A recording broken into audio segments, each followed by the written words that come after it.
आपदा में भी भ्रष्टाचार का अवसर कांग्रेस ढूंढने से चूकी नहीं।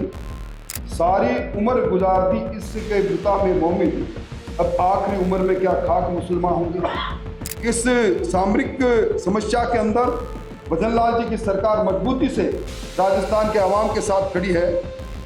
देखिए, राहुल गांधी किस समय क्या बात बोलते हैं, देश ने उन्हें कभी गंभीरता से लिया ही नहीं।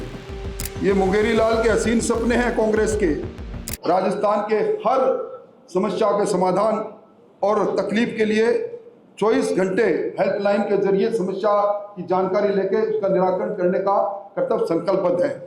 मोटे तौर पर मुझे इंतजार शास्त्र और पर्ची के बारे में जो जिस प्रकार के अच्छे बयान दिए गए उनके बारे में कहना था, और जो नसीहत देते हैं वो जरा अपने गिरिबा में खुद देख लेते तो इस प्रकार की नसीहत देने से पहले देखते।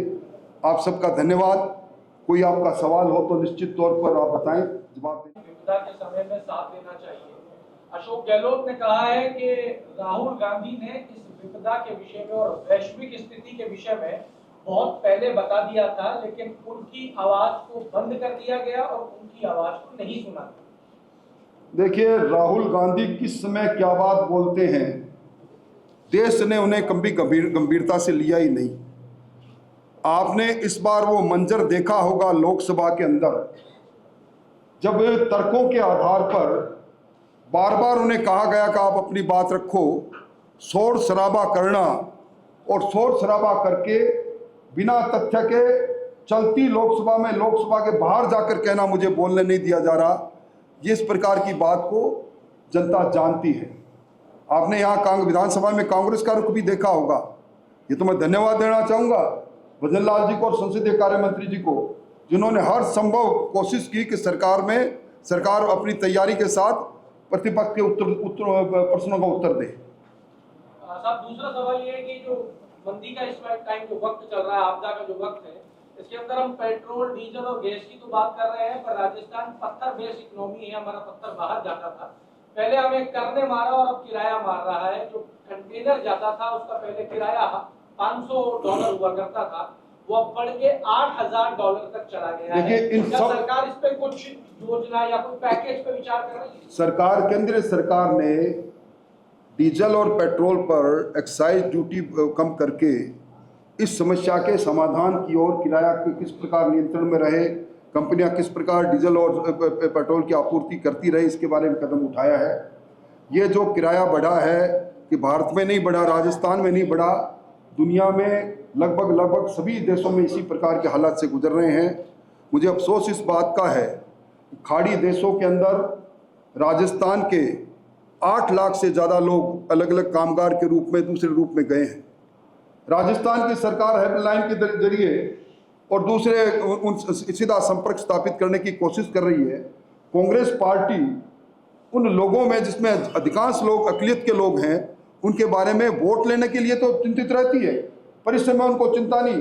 कांग्रेस के एक नेता ने ये नहीं कहा कि राजस्थान के खाड़ी के देशों में जो लोग हैं, चूंकि वहाँ सब प्रकार के रोजगार ठप हो गए हैं, ये कामगार ज़्यादातर इस मैन्युफैक्चरिंग इंडस्ट्रीज में लगे हुए थे, अलग अलग भवन निर्माण में लगे थे।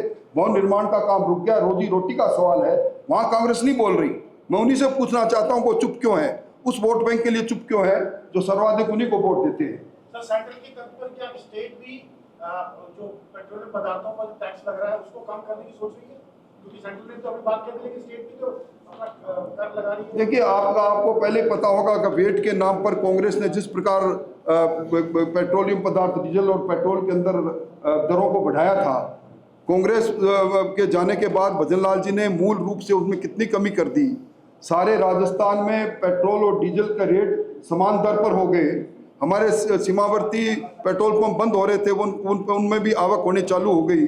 अभी इस तरह की परिस्थितियां है नहीं, होगी तो निश्चित तौर पर भजन लाल जी इस पर प्रतिदिन अपने बैठक करते हैं, प्रतिदिन उस विचार करते हैं। एक निश्चित समय में आवश्यकता भी है नहीं, और मैं समझता हूँ ये पैनिक हम लोगों को क्रिएट भी नहीं करना चाहिए। हम सब लोगों का भी एक जिम्मेदार नागरिक की तरफ से कर्तव्य है कि हम सब लोग भी जनता के सामने सही तस्वीर रखें। आज कांग्रेस पार्टी सड़क पर बैठकर भट्टी के अंदर रोटी बनाने की बात करते हैं, प्रतिपक्ष के नेता की पत्नी भी एक चूल्हा जलाती है। मैं समझता हूँ आप और हम सब लोग भी आज भी रोटी खाकर आए होंगे, खाना खाकर आए होंगे। कितने घरों में भट्टी जली, कितने घरों में चूल्हा जला, आज आप खुद ही अपना आंकलन कर लें। आप अपने घर से अभी लिया इस प्रेस कॉन्फ्रेंस में आए हैं, कितने जगह पर चूल्हों से रोटी खाकर आए। सर एक सवाल और, इंतजार शास्त्र की बात कर रहे थे, भारतीय जनता पार्टी में भी इंतजार चल रहा है राजनीतिक नियुक्तियों का। देखिए, भारतीय जनता पार्टी कार्यकर्ता आधारित पार्टी है और श्रेष्ठ में सर्वश्रेष्ठ के चयन में कई बार समय लगता है और सर्वश्रेष्ठ लोगों के चयन की प्रक्रिया प्रारंभ हो चुकी है और जल्दी ही सारी चीजें सामने आ जाएगी। सर लगातार पंचायती राज चुनाव की बात हो रही है, 15 अप्रैल लास्ट डेट है, लेकिन पंचायती राज चुनाव जो है वो नहीं करवा पा रही है सरकार। कांग्रेस कहती है कि हमसे सरकार डर गई है इसलिए नहीं चुनाव करवा पा रही। ये मुंगेरी लाल के हसीन सपने हैं कांग्रेस के। कांग्रेस ने उपचुनाव में भी यही कहा था कि सरकार जन आधार खो चुकी है, उपचुनाव में औंधी गिरी कांग्रेस।